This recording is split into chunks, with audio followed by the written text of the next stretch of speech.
Hi மக்களே, இன்னைக்கு school lunch box series டே 11. இன்னைக்கான மெனு தக்காளி சாதமும் முட்டை வறுவலும் தான். முட்டை வறுவலுமே கொஞ்சம் டிஃப்ரெண்ட்டாக ட்ரை பண்ண நல்லா வந்துருச்சு.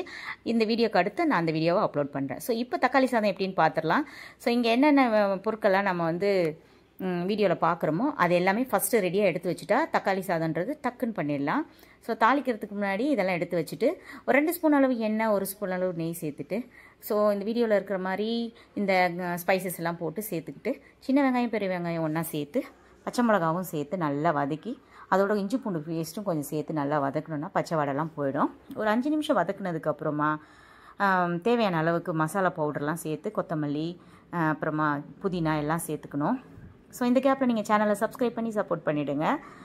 இது போன்ற நல்ல நல்ல வீடியோக்கள் ரெகுலராக பார்க்கலாம். ஸோ குழம்புத்தூள் 1 ஸ்பூனும் 1/2 ஸ்பூன் கரம் மசாலாவும் சேர்த்துருக்கேன். ஒரு 5 தக்காளி, அதாவது நான் இன்றைக்கி 2 கிளாஸ் அளவுக்கு சாப்பாட்டு அரிசி தான் எடுத்திருக்கேன். பாஸ்மதி ரைஸோ ஜீரக சம்பாவும் நான் எடுக்கலை, அதனால் அதை ஊற வச்சு வச்சுருந்தேன். அதுக்கேற்ற மாதிரி ஒரு 5 தக்காளியை மிக்சியில் போட்டு நல்லா அடித்து இதில் சேர்த்து உப்பும் சேர்த்து நான் கொதிக்க விட்டுருக்கேன். வேறு ஒன்றும் இல்லைங்க, அவ்வளோதான். இப்போது கெட்டிலில் தண்ணி வச்சு சூடான தண்ணியை நான் இதில் சேர்த்துக்கிறேன். காலையில் நேரம் நமக்கு வேலைகள் ஈஸியாக முடியறதுக்கு இது ஒரு சின்ன சின்ன ஈஸி வழிங்க. கெட்டில் இருந்தால் நம்ம ஹாட் வாட்டர் யூஸ் பண்ணோம்னா இந்த மாதிரி வெரைட்டி ரைஸ் பண்ணுறப்போ ரொம்ப ஈஸியாக இருக்கும். ஸோ விசில் போட்டு ஒரு 3 விசில் வச்சேன். எனக்கு ரெடி ஆகிடுச்சு. நான் கொஞ்சம் தண்ணி அதிகமாக சேர்த்துனால குழஞ்சிருச்சு. ஸோ உங்கள் வீட்டில் உதிரி உதிரியாக சாப்பிட்றவங்க இருக்காங்கன்னா அதுக்கேற்ற மாதிரி தண்ணி குறைச்சிக்குவாங்க. பாஸ்மதி ரைஸாக இருந்தால் 1/2 ஸ்பூன் 1/2 கிளாஸ் தண்ணி குறைச்சே சேருங்க, நல்லாயிருக்கும். இன்றைக்கான ஃப்ரூட் பார்த்திங்கன்னா பேரிக்காய்.